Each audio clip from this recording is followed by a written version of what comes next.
documentary stuff for the voting register. Come on. John Wiley Price, man. I'm telling you, this is the day of all days. Yes, it is. Yes, the last day. Out here just voting. How long y'all been out here? All day. So I've been out here from 7 to 7. She been down here every day. Like 5 minutes. So what do you think about the voting ballots? Do you think that's going to play a part? Yes, a whole lot. But then we won't know Yeah. the truth. All we did was just God knows the truth. And it's time for a change. Yes, it is. And God's going to make the change. He has the last say.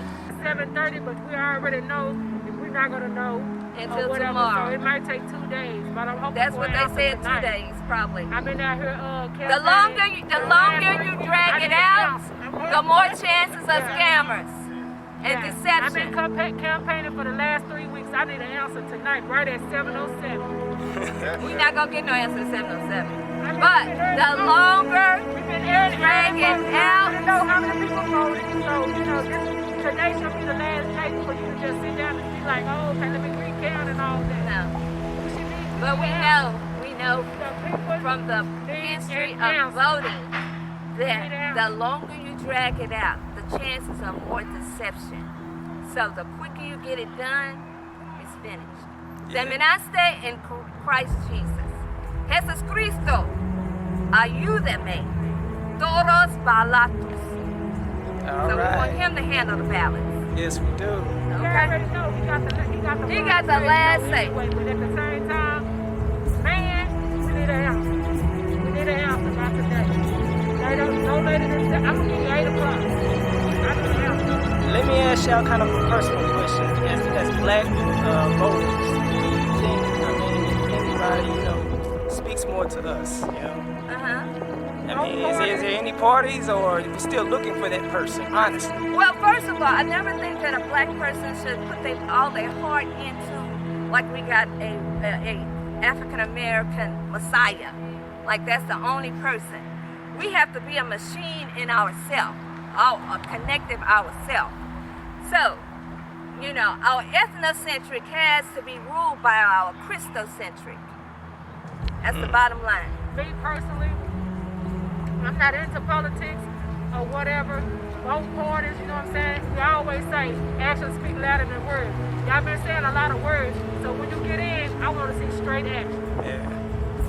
Now that's another part to the Christian road too. Because even though we don't want our anthropological perspective to rule, we still have to consider social justice. Jesus was a rebel. So he dealt with social change as well as handling things with kindness and gentleness of that nature. But we need a change. When it comes to looking at African Americans and how we treat them, we need a change.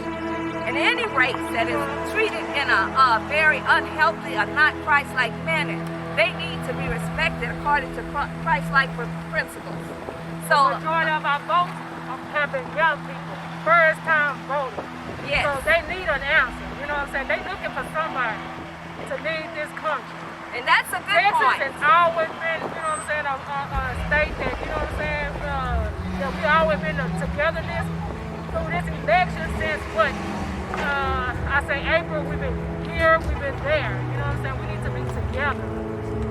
You know, so. One last question I have for y'all. Is forced vaccination stuff. I mean, if a guy's an herbal specialist and he knows how to get stuff from the ground that's right here in the ground to help us and cure us, rather than a forced situation, it seems like. Right.